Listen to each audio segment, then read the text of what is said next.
welcome back everyone, welcome back to another week, another day, another edition here of the HomeStory Cup 28 Revelation Retake Group Stage, Group D Part 2.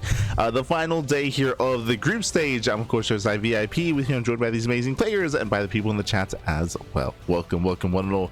Whew, it's been an intense week of StarCraft, catching up with all the HomeStory Cup coverage, and we are almost at the playoffs. Again, today is going to be the final day of said group stage, and then we're going to be following that tomorrow into the playoffs, and I believe that should be 3 days of playoffs as well.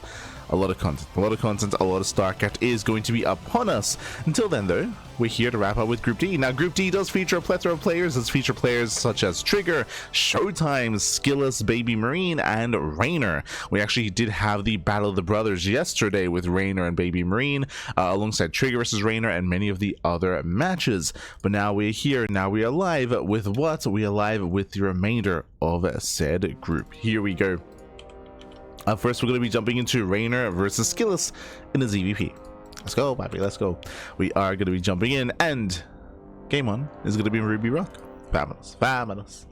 Bearing in mind as well that today we're going to be live with only this event. Last night we were live with the podcast, catching up with all the StarCraft news that we did have throughout the week. And of course there is no broadcast later on this evening, so just one cast today, baby, one cast. And then we can bench, baby. Let's go. This morning in the bottom right hand corner of Ruby Rock, we have the Italian Zerg player. We have the blue Zerg representing Basilisk. It is Reynor.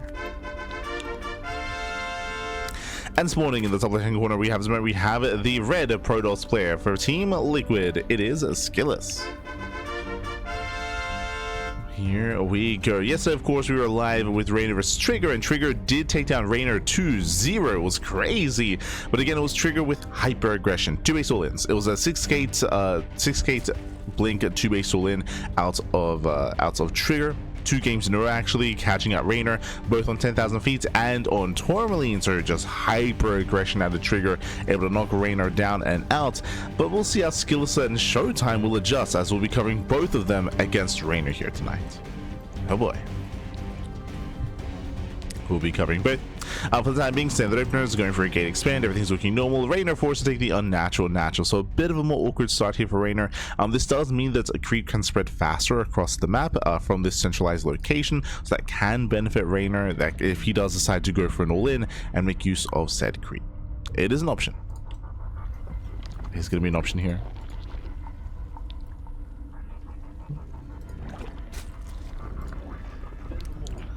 Beautiful. Sorry, just catching up.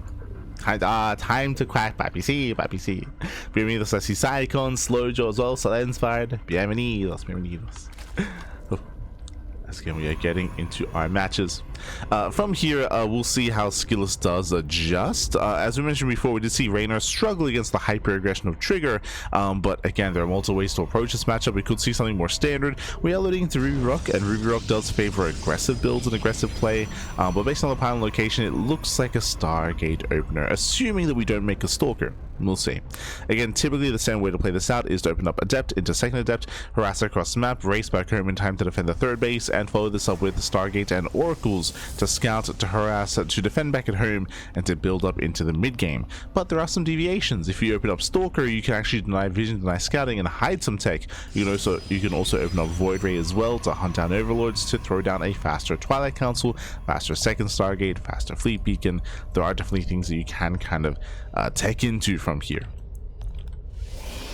to catch your opponent off guard. But again, we'll see if anyone does go for any kind of crazy follow-up, anything more aggressive, anything more assertive. Likewise, from the side of Reynor, especially because we're loading into Ruby Rock and because of the base location as well, we can set up into a German taxi. German taxis are definitely going to be an option here. Likewise, 3 base all-ins are very often seen, just building up to 3 bases, getting a 4th base just for Lava, and committing on Ling Bane Hydra. We'll see. We'll see how Reynor has been approaching ZVP as of late. I don't feel like his series against Trigger really told us much, just because he was stuck reacting and trying to survive the non-stop all-ins.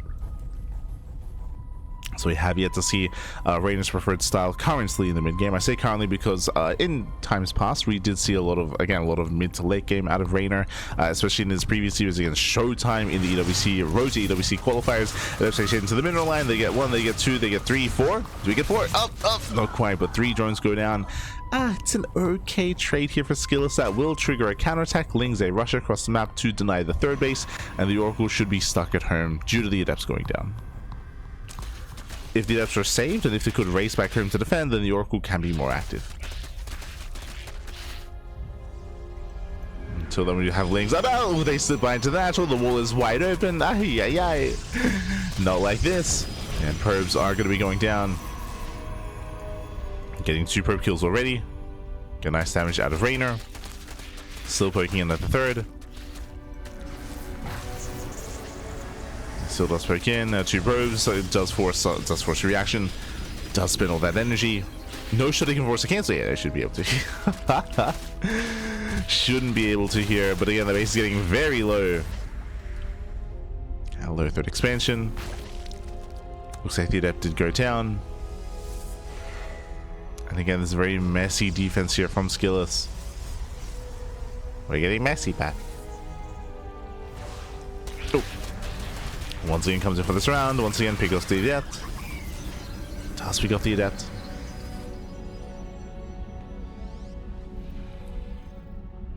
And from here, we're getting a safety Roach Run. Okay, so that's a 450 Roach Run timing out of Reynor. At the same time, SKillous back at home, going for his own Twilight Council, Forge, and Robo.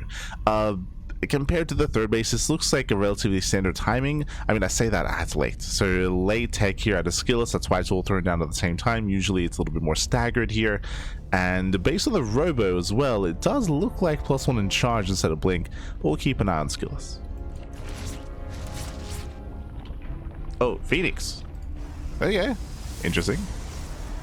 Does go for the Phoenix follow-up. +1 and blink is on the way, not charged. So going to a standard mid-game, but is hunting down those overlords. Does hunt them down. Lair is on the way for Reynor. Reynor still droning, saturating, building up his gases.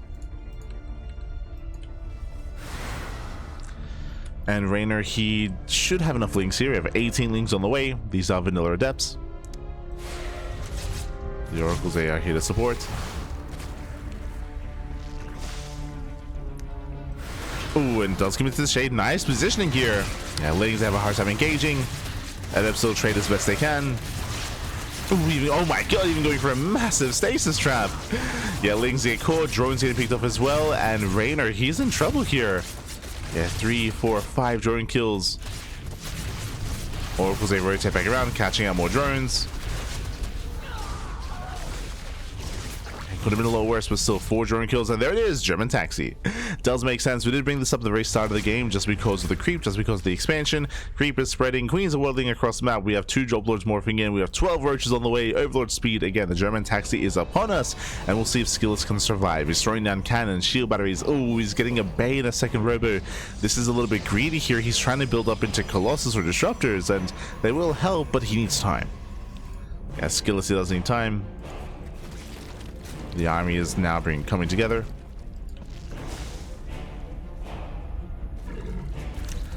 As Reynor does move out across the map.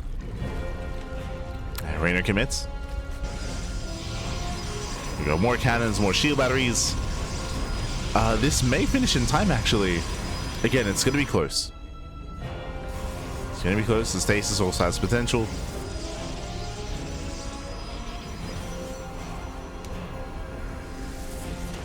Jesus, that's a lot of queens. Queens, they unload. Roaches, they move in. So far, Balsy on the cannon. The first cannon is going to go down. Massive stasis on the Zerglings. Very nice. Yeah, stasis does connect. Cloud does graze the army. As the battery falls. But still a lot of cannons left over. Yeah, a lot of cannons still left. Disruptors are on the way. No Colossus. Disruptors do finish faster, and looks like the expansion is going to go down here. Yeah, there's just so many Ravagers, so many Queens. Stasis runs out. We get a full surround. Oh my god. Yeah, surrounds the Stalkers. Biles are connecting, massive connections, disruptors, they now come in, but it's too late. The third base has been broken, and Reynor, he has done it.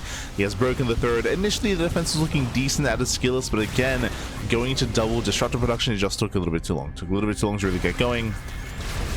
Took too long back. Too long.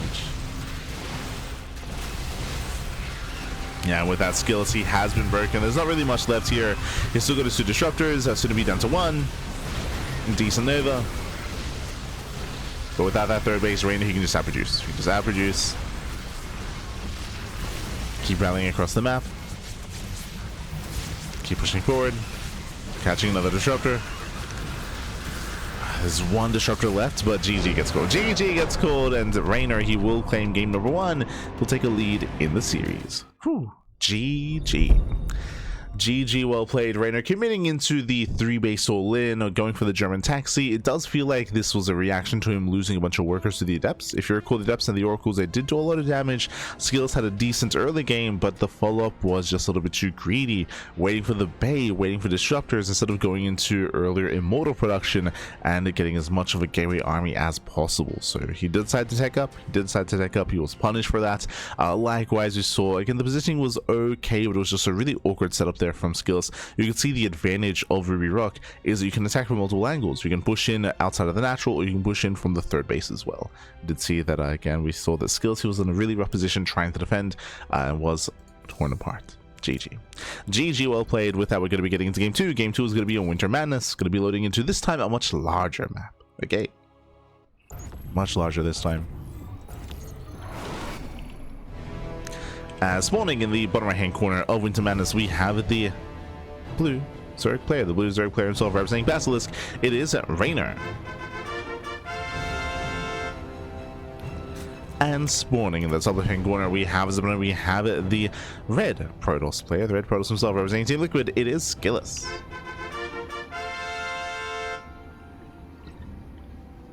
Here we go.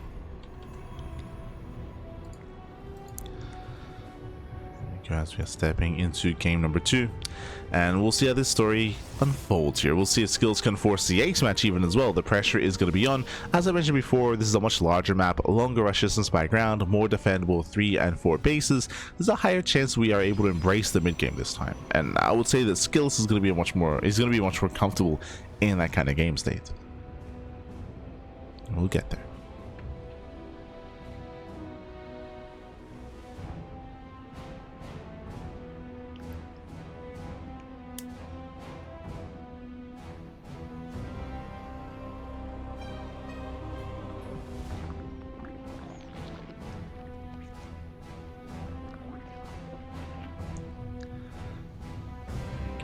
Get there. From here, just standard openers, hatch gas pull, nothing crazy. This time Reynor, he's not forced to expand in the unnatural location. There's no crazy more forward position here to spread more creep. Nothing like that. Calming down.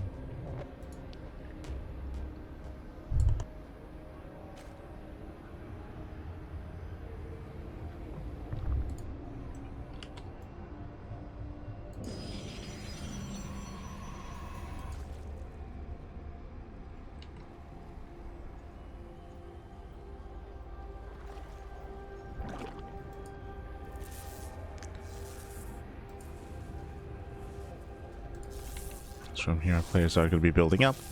Likewise, from the side of Reynor, I'm going to lean towards, I mean, in my mind at least, going for a 3-way all-in, but going for like a Ling main Hydra heavy composition would make a little bit more sense. The other option here is Muta play, but I'll be honest, I haven't really seen, oh, never mind. I was going to say, I haven't seen Reynor going into Mutas against Protoss in quite some time, but it is going to be a Twilight Council opener at a SKillous, not after the Stargate. So very fast Twilight Council, most likely into fast Glaive Adepts, a hyper aggressive build out of our Protoss player. Shows what she got. Now, I say Glaive Adepts, we're expecting extra gateways. The fact that we're not seeing one here, this could be, and we're staying in gas as well. Okay, we're staying in gas. I'm leaning towards 2 things, either Twilight Council into a Dark Shrine, into a DT based opener, or we could see Twilight Council into a 3rd base of Robos on the way. This looks like an Archon drop. Twilight Council into Robo into Temple Archives. I'm leaning towards Temple Archives, technically, or a Dark Shrine. But he's staying in gas. It's going to be Council or Archives. Sorry, Council or Shrine, I meant to say. And there it is. Dark Shrine, okay. So it's going to be one or the other. It's going to be either Archon drop or DTs. The answer is Dark Templar. So remember, this is not an all-in. It's not an all-in. This is designed to get economic damage, to get across the map, to give SKillous a lead early on. And we'll see how Reynor reacts. Currently, we do see Reynor has an Overlord here on the right-hand side. Is poised to go in for a Scout. Currently, there is no anti-air. Sorry, there's one Stalker. There's one Stalker here at the natural, so once the Overlord is revealed, the Stalker has to rotate, has to reposition, and has to focus down that Overlord to make sure there is no Scout. But there is a bit of anti-air.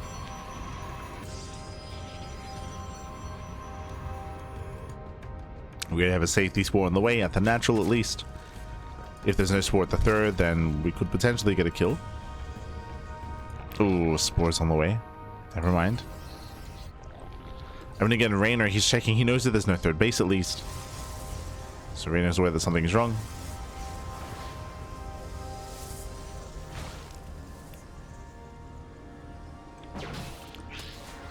Wings, they pick in. They threaten the Stalker. Nice round of the Adept, delaying the expansion. Keeping SKillous contained. And that Stalker's gonna go down. It's forced to reveal his hand as well. Ay, ay, ay. Yeah, Dark Templar is revealed, Stalker goes down. Rough position for SKillous. Not like this, Pappy, not like this.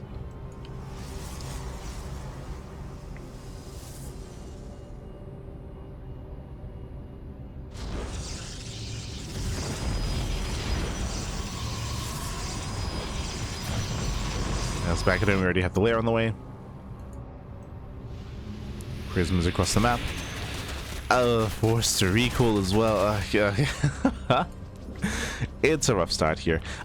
Again, bearing in mind that this starbase is late. It's a late third expansion due to all the tech, and on top of that, we're going to be lacking scouting information, lacking any kind of harassment. It's going to be more difficult to defend back at home. There's a lot of downside doing stuff with DTs here. Now, what I will say is that there are some opportunities here for damage. We can, of course, still go for an Archon drop and try to hunt down some Overlords, but if you can see here, the Overlords have been purposely pulled back. They've been pulled back to be safe, to be sound, and to be able to survive Archon aggression. SKillous needs to find some value here out of these Archons. And he can drop into the mineral lines. He can find some drones.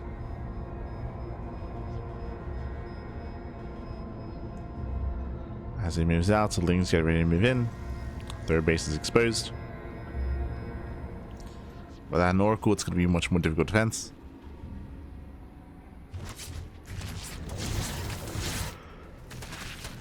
Yeah, going for the expansion. Oh, Prism gets turned away. Lings, they threaten, but they do not kill. So no critical damage. Reynor's not getting a fourth base, and Reynor has the option to just stay on a low drone count and commit here on Roach Ravager, as he should recognize he's ahead.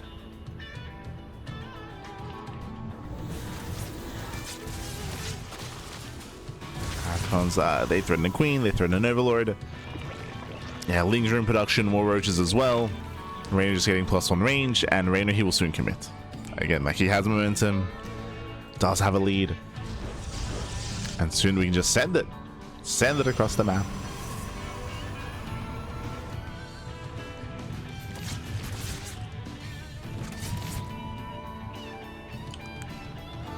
As again, the fourth base is just for larva. Just for larva. I say that there's one drone on the way, true. There's okay, a couple of drones are being sprinkled in, never mind. So it looks like he will somewhat saturate the base. He's taking his gases.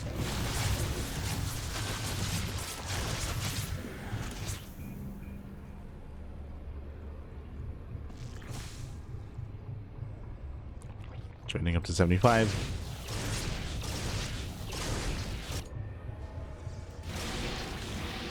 And we will soon see Reynor move out. Likewise, ideally Reynor, he also wants SKillous to attempt to expand to spread himself thin. You see Skillous switching to mass robo, mass immortal production. Double robo, double immortals. That's a lot of immortals here for Skillous. Technically, he might be able to win a fight back at home. Potentially, depending on his control and his micro with his Warp Prism. Oh, contamination of the robo. Okay. Nice contamination. Reynor, he's almost maxed out. Yeah, Reynor is almost there.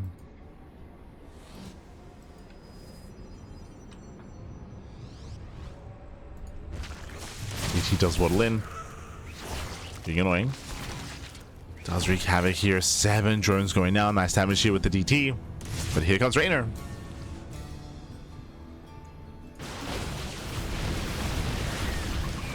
And again, Reynor, he runs into all the immortals. There's what, 6 immortals defensively back at home.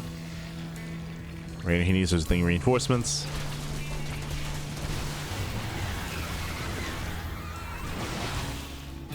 Just sending back the army. Causing a distraction. Roaches, they do funneling on the right hand side.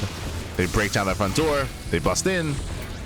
Oh, but there are 3 immortals to defend, which means these roaches are going to be dealt with. At the same time, Reynor, he does dive forward, and he does find immortals. He does find them. Gets one.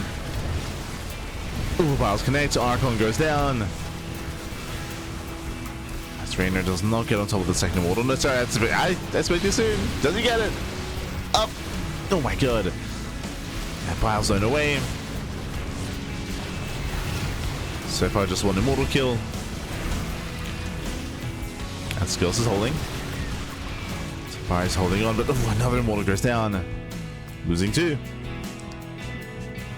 2 immortals. At the same time, roaches, they do slip into the main base. Probes are being focused down. No detection for Reynor. And no detection going to be forced back. Skillous is holding. And Skillous, he's holding on. And this is a nice counterattack with Skillous. He still lost 16 probes. Still lost the economy.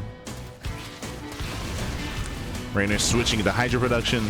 They're just going Ling Hydra. Without any splash damage, Ling Hydra can excel. As long as there's no Storm, there's no Colossus.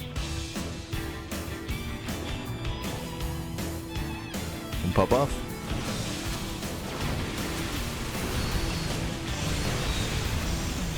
Oh, speaking of popping off, other Ravagers they get caught out. Big overextension. Lings, they attempt to run by. They do get into the mineral line. Cannon's not done. Probe's going to be going down. And Skillous is all in. Skillous is going for the base trade. He is all in. Skillous, he retained a bunch of roaches, and this switch is a little bit late for Reynor. Reynor, he needs more time. Oh, the prism! Oh! Prism is thrown away. Another Warp Prism. Boys are being pulled. Reynor, he's desperate. Again, he's a buffer for his Hydras. He needs that buffer. Archon goes down. There's still so many immortals. Drones, they need to move in. Nice drone drilling. Okay. Very nice drilling. He's done it. And with that, I believe it's still so close. But immortals are finally going down. Stalkers as well. Hydras, they punish. And Hydras defend. Yeah, it does defend. Does clean up the army. If he didn't pull the boys there, I think that would have been a different story. Like, he may have been broken. But he's got the boys. GG gets called. The all-in fails. And Reynor will take the series 2-0, taking down Skillous. GG. Whew. GG, well played. Reynor, he will claim the series. I will say that Skillous, he was able to hold his own for a time, and even here in those final moments, he had potential with the counter all-in, as he was just crippled back at home. But again, just really rough openers here. Here in game 2, we saw that Skillous, he did open up with a Dark Shrine, and to be honest, the DTs, they did not really pay for themselves. Towards the end, we saw that one DT slip in and get some drone damage, but that was towards the end of the game. By that point, it was a little bit too late for the Dark Shrine opener to really pay for itself. In the end, was punished for it. GG. GG, well played. Again, it was a big risk, big gamble. Didn't quite get away with it, and that leads us into our next series of the broadcast.